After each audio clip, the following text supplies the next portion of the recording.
हाय। अभी टाइम देखो कितना हो रहा है, 11:37। मतलब 11:30 या 11:40 मान के चलो, 11:30 क्यों मानोगे, इट्स 11:40 हो रहा है। What I am doing in scrub, may be. अगर सवाल उठ सकता है कितनी रात को स्क्रब में as a BMS student night duty लगती है क्या। देखो, आज पोस्टिंग था PTSR में। PTSR देखो, PTSR होता है प्रसूति तंत्र स्त्री रोग। ये आयुर्वेदा में है। इसको मॉडर्न से कोरिलेट करोगे तो गाइनो बोलते हैं। तो गाइनोकोलॉजी आर्ट डिलीवरी था, आयुर्वेदा डिलीवरी कर सकता है। सी सेक्शन डिलीवरी था। मैं देखो, ये जो तुम फोटो देख रहे हो, इधर से देखो, थोड़ा साइड हट कर, ये दिख रहा है। हाँ, तो आज PTSR का पोस्टिंग था और ये मेरा सेकेंड पोस्टिंग था। कॉलेज में जाओगे जो भी हो, आने के बाद की कंडीशन बता रहा हूँ, कॉलेज आने के बाद की कंडीशन होगी रोल नंबर वाइज। लेकिन अभी का जो मेन मुद्दा है कि हम क्लिनिक कब ज्वाइन कर सकते हैं, हॉस्पिटल कब ज्वाइन कर सकते हैं, या फिर प्रैक्टिस कब हम करना स्टार्ट कर सकते हैं। तो देखो, ज्वाइन क्लिनिक या हॉस्पिटल तुम फर्स्ट ईयर से ज्वाइन कर सकते हो। जैसे ही कॉलेज में एडमिशन ले रहे हो वैसे ही तुम ज्वाइन कर सकते हो। लेकिन थोड़ा बहुत नॉलेज होना चाहिए ना, तब ज्वाइन करो तो थोड़ा अच्छा लगता है। तो करना क्या है, क्या करके मैंने हॉस्पिटल ज्वाइन किया, तुम क्या कर सकते हो, बहुत सिंपल सा है। एक एप्लीकेशन लिखो, अपने डिस्ट्रिक्ट हॉस्पिटल में लिख सकते हो, इधर वो BMS हो, MBBS हॉस्पिटल। ये गवर्नमेंट की बात कर रहा हूँ। सेम तुम प्राइवेट में भी एक एप्लीकेशन लिख सकते हो, या किसी क्लिनिक में एप्लीकेशन लिख दो कि student second year, student third, final year, जो भी है, एक एप्लीकेशन लिखो। उसमें लिखो कि सर मुझे सीखना है। अब मैं अपने विल से आ रहा हूँ, मतलब हाँ मुझे सीखना है। और जब तुम सीखने जा रहे हो तो डोंट एक्सपेक्ट फॉर मनी, यही तुम मार खा जाओगे। तुम्हें फिर समझ रहे हो, ऐसा नहीं है, पर रेयरली कोई नहीं बुलाएगा ना। तुम्हारे पास कुछ नॉलेज नहीं है तो कोई मनी देने के लिए नहीं बुलाएगा, तो तू वहाँ बैठ और पैसा लेने। तुम पहले सीखने जाओ, एक एप्लीकेशन लिखो। हॉस्पिटल को अपने डिस्ट्रिक्ट हॉस्पिटल को एक एप्लीकेशन लिखो, या फिर अपने प्राइवेट हॉस्पिटल जो भी है, जहाँ पे भी तुम काम करने मतलब जाना चाहते हो, क्लिनिक ज्वाइन करना चाहते हो। अगर मेरे साथ हो, तुम चाहो तो सेकेंड ईयर से ज्वाइन कर लो। BMS से स्टूडेंट हो तो सेकेंड ईयर से करो। फर्स्ट प्रोफ जो है वो सेकेंड प्रोफ में आओगे तो पैथोलॉजी स्टार्ट हो जाती है, तो सेकेंड प्रोफ से मेरे हिसाब से तुम क्लिनिक ज्वाइन कर सकते हो। तो बेटर होगा सेकेंड ईयर से ज्वाइन करो। एक एप्लीकेशन लिखो, एक एप्लीकेशन लिखो हॉस्पिटल के नाम से। अगर तुम्हारे अपने खुद के घर का कोई पर्सनल क्लिनिक है, अंकल है, जो भी है, भाई है, भैया है, वहाँ तुम बेशक जा सकते हो। में भी पैसा ही मिल सकता है क्योंकि अपना है वो। लेकिन अगर कहीं दूसरे हॉस्पिटल में जा रहा हो ना, तो don't expect for money. Money के लिए अगर एक्सपेक्ट करना स्टार्ट करोगे तो मे भी वो तुम्हें नहीं बुलाएंगे, क्योंकि यार ऑफकोर्स वो किसी एक्सपीरियंस बंदे को ढूंढेंगे। तो यही 2 साल, मतलब आई मीन 2 साल के बाद फर्स्ट प्रोफ खत्म होने के बाद सेकेंड प्रोफ में जाओ और एप्लीकेशन लिखो। रिजेक्शन से ना डरो मत कि भाई एप्लीकेशन अप्रूव नहीं हुआ तो क्या करेंगे, नहीं हुआ तो इट्स ओके। हाँ, ये नहीं किया दूसरे में डालेंगे, दूसरा नहीं किया तीसरे में डालेंगे, चौथे में डालेंगे, डालते रहो जहां तक वो, जब तक हो। एप्लीकेशन डालने से मत डरो, डालो एप्लीकेशन। डाल, रिजेक्ट हो रहे हो कोई नहीं, दूसरी बार जाओ, तीसरी बार जाओ, बार बार जाओ। एक ना एक दिन तो बोलेंगे कि यार बहुत हो गया, तू वहीं जा। मे भी, मतलब अगर एक ही हॉस्पिटल को तुम जानते हो, नहीं तो मल्टीपल हॉस्पिटल है, तुम हर जगह कहीं पे भी ट्राई करो। लेकिन हाँ, अभी भी वही बोलूंगा कि डोंट, ऐसा मत सोच के जाओ कि मुझे फर्स्ट बार में जाऊंगा और they will start paying you. नहीं, ऐसा नहीं होता यार। उसके लिए ना तुम्हें एक्सपीरियंस गेन करना पड़ेगा, तब जाके पैसा मिलना स्टार्ट होता है, वरना थोड़ा बहुत मुश्किल रहेगा। तो मेरे हिसाब से तुम्हें स्टार्टिंग में डिमांड नहीं करना चाहिए, स्टार्टिंग में सीखने जाना चाहिए। और क्लिनिकल जितना अच्छा सीखोगे उतना अच्छा डॉक्टर बनोगे। और अभी काउंसलिंग में टाइम है, ये बता दूं, काउंसलिंग में टाइम है अभी।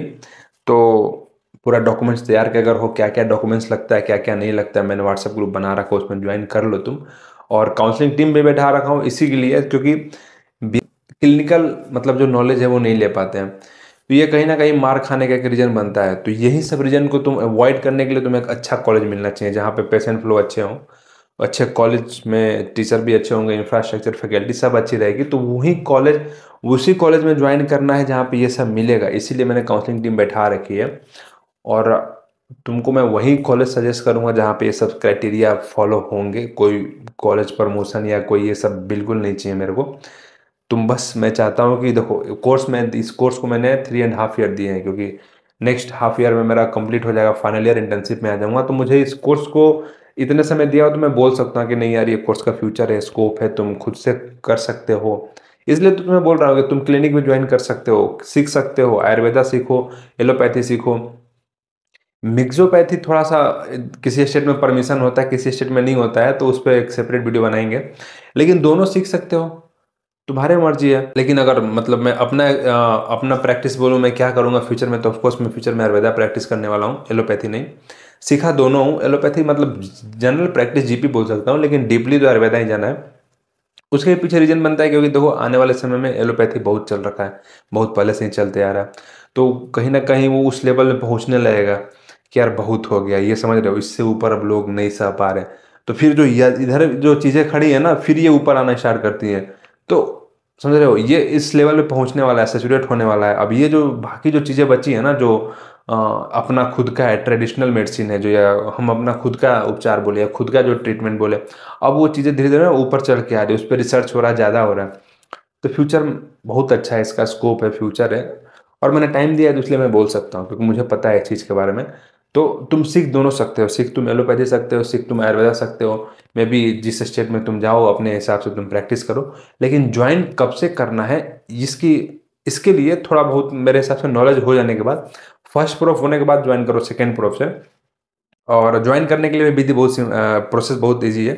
एप्लीकेशन लिखो, जिसमें भी जाना है, प्राइवेट हॉस्पिटल है, गवर्नमेंट हॉस्पिटल है, या फिर प्राइमरी हेल्थ सेंटर है, या फिर गवर्नमेंट तुम्हारा डिस्ट्रिक्ट का आयुर्वेदिक मेडिकल, वो आयुर्वेदिक हॉस्पिटल है डिस्ट्रिक्ट का एमबीबीएस, क्योंकि उसमें थोड़ा सा ना मामला गड़बड़ा, मतलब डगमगा जाता है प्राइवेट एमबीबीएस कॉलेज में, या फिर प्राइवेट हॉस्पिटल में, या फिर वहीं डिस्ट्रिक्ट का एमबीबीएस हॉस्पिटल हो, तो उसमें थोड़ा सा अप्रूवल का मामला गड़बड़ा जाएगा।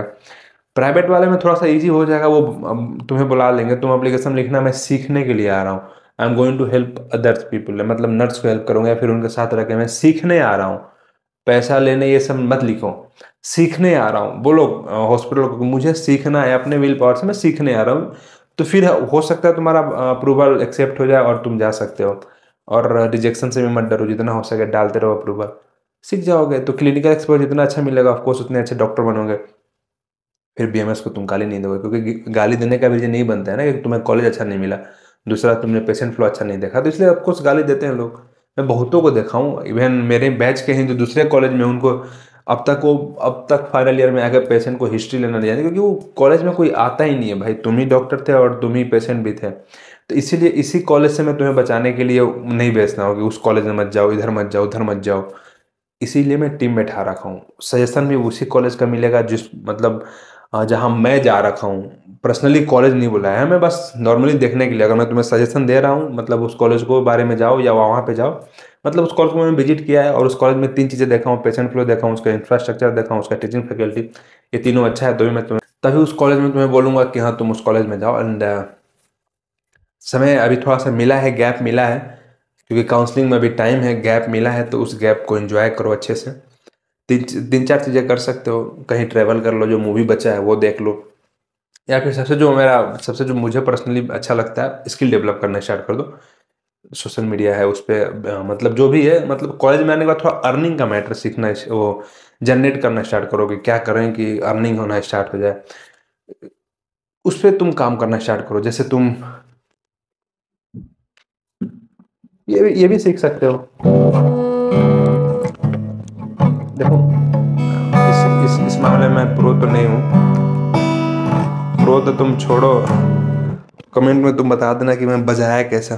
बाकी टेक केयर बाय। एंड अभी भी कंफ्यूजन है, काउंसलिंग के लिए कांटेक्ट करो, व्हाट्सएप ग्रुप है ज्वाइन करो, कहीं पे प्रॉब्लम आ रहा है बेधड़क पूछो, बेधड़क पूछो, बोल रहा हूँ ना, पैसा कोई चार्ज नहीं हो रहा है तुम्हारे डाउट क्लियर करने के, उसमें कोई पैसा नहीं लग रहा है, बेधड़क अपना डाउट क्लियर करो, और जो भी एक अच्छा कॉलेज ज्वाइन करो, और बाकी जो भी कोर्स लो उस कोर्स के बारे में जानो। कोर्स को गाली देने से कुछ नहीं होगा, जो अगर कोर्स ले रहे हो उसमें पढ़ाई करो, उसका बेस्ट निचोड़ लो, फिर और कुछ नहीं चाहिए, हर कोर्स अच्छा लगेगा तुमको। चलो बाय।